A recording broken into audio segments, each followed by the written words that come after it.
नमस्कार दोस्तों, मैं डॉक्टर अरूप मेरे यूट्यूब चैनल हेल्थ फ्रेंड में एक बार फिर से आप सभी का हार्दिक स्वागत करता हूं। आज मैं पैनक्रियाटाइटिस के बारे में बहुत इम्पॉर्टेंट कुछ जानकारी आप तक पहुंचाने की कोशिश करूंगा। इससे पहले कि ये वीडियो स्टार्ट करूं, अगर आपने मेरा चैनल सब्सक्राइब नहीं किया है तो कृपया इसे सब्सक्राइब करें, और अगर मेरा वीडियो आपको अच्छा लगता है तो ज़्यादा से ज़्यादा शेयर एंड लाइक करना बिल्कुल भी ना भूलें। इसके साथ साथ आपके मन में जो भी सवाल हो, किसी भी बीमारी के बारे में जानकारी लेने की इच्छा हो या सुझाव हो, उसे कमेंट के रूप में ज़रूर भेज सकते हैं। पैनक्रियाज को हिंदी में अग्नाशय कहा जाता है। आमतौर पे पैनक्रियाज जो है हमारे शरीर में डाइजेशन के दौरान जो है कुछ एंजाइम्स बनाती हैं, जूसेस बनाती हैं, जिसका काम जो है वो शुगर को, फैट्स को और स्टार्च को तोड़ना होता है, उसको डाइजेस्ट कराना होता है।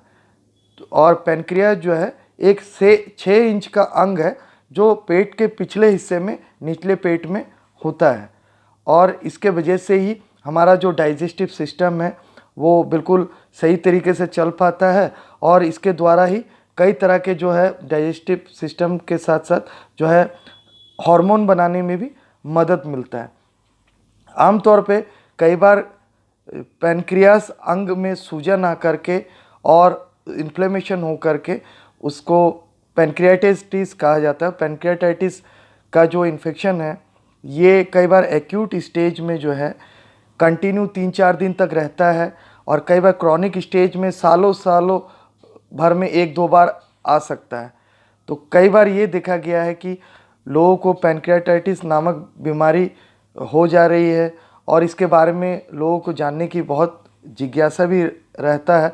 तो मुझे कई लोगों ने सवाल भेजा था, तो उस अनुरूप मैं आपके इसके बारे में सिस्टम के एक एक करके हर परत दर परत आपको समझाने की कोशिश करूँगा। पैनक्रियाटाइटिस के कुछ लक्षण होते हैं: ऊपरी पेट में दर्द होना, उल्टी होना, पेट में सख्तपन महसूस होना, गैस बनना, लैट्रिन के साथ में या पॉटी के साथ में जो है चर्बी जैसा निकलना। ये बहुत इंपॉर्टेंट लक्षण है। कई बार ये देखा जाता है जिसको पैनक्रियाटाइटिस हो जाए उसके लैट्रिन या स्टूल के साथ में, मल के साथ में थोड़ा लिक्विड टाइप के फैट्स जो है या जेली टाइप का ये जाने लगता है। अपच जैसी स्थिति बना रहना, भूख न लगना, उसके साथ साथ जो हार्ट रेट है, दिल की गति है, वो बहुत तीव्रता के साथ चलते रहना, और वेट लॉस होते रहना। अधिकांश जो है पैनक्रियाटाइटिस के पेशेंटों का जो है वज़न बिल्कुल काफ़ी हद तक जो है डाउन हो जाता है। तो ये इसके मुख्य लक्षण हैं।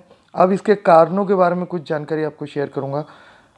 कई बार हम पेट में कई तरह की बीमारियों के लिए सर्जरी कराते हैं, उसके वजह से भी पैनक्रियाटाइटिस हो सकता है, या सिस्टिक फाइब्रोसाइटिस के वजह से भी ऐसा हो सकता है।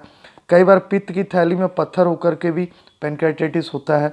अल्कोहल की अतिरिक्त मात्रा लेने के वजह से भी पैनक्रियाटाइटिस हो सकता है। कई तरह के एंटीबायोटिक्स मेडिसिन के रिएक्शन की वजह से भी पैनक्रियाटाइटिस होता है। कई बार कैल्शियम का लेवल हाई हो जाए ब्लड में, जिसे हाइपर कैल्केमिया कहा जाता है, उसके वजह से भी ऐसा होता है।